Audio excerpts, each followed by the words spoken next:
active. I was very, I would classify as a tomboy probably, you know, because the one I follow is a brother. So I would hang out with him and his friends. If they climb trees, I'd climb trees.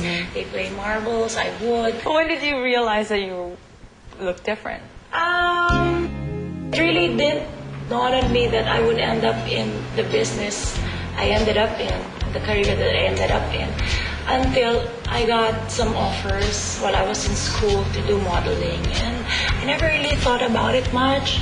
To me, it was just, okay, it's a job, I'll do it on the weekend, extra income, something to buy clothes with, and stuff like that.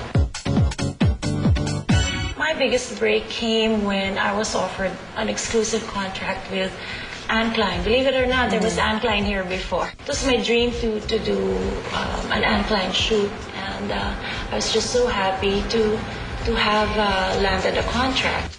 What makes her different from other models is that one is her professionalism.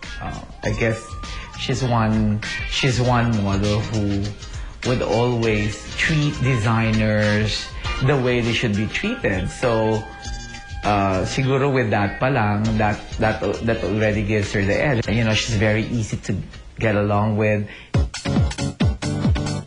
Soon, all her hard work paid off. Aside from being the Anne Klein endorser, Tweety also won the first prestigious supermodel search in the country. So it was an upset and you won. How did that make you feel going in that you were not the favorite? Of course, it made me feel bad because there were so many write-ups leading up to the competition, stating that we will surely make it. And here, not just for myself, but for everyone else who was in the competition, who also deserved to win. I mean, we had a really good batch of models back then.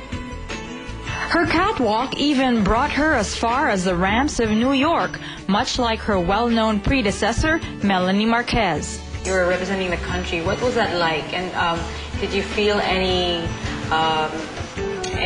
different because you're Filipina? No, not really. Of course, I tried not to think that, hey, you know, I have a big task on my shoulders, and it's a daunting task, to say the least. And I'm following the footsteps of Melanie Marquez, who did very well. Of course, that's enough to scare anyone. But I tried not to let it get to me. I did the best I could, but sorry, I just didn't cut it. If anything, it prepared her for what lay ahead. When I started, she was Tweety De Leon already. Hindi naman siya magiging supermodel kung di siya magaling, di ba? A model back then was very independent. They knew how to do their own makeup, own hair. Everything is in a model's bag, just in case the shoe breaks. I have extra hair.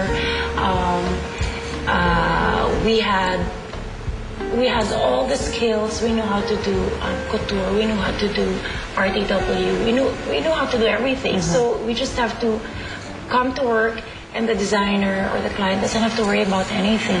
But Tweety did not just strut her stuff for fashion. She also went on to work for her colleagues in the industry and headed the Professional Models Association of the Philippines for 2 years. What were the challenges you went through being a model and, you know, trying to make a name? Back then, because we had to watch out for our own interests, there were many instances that we didn't get paid properly, or we didn't get paid at all. So, you know, the stress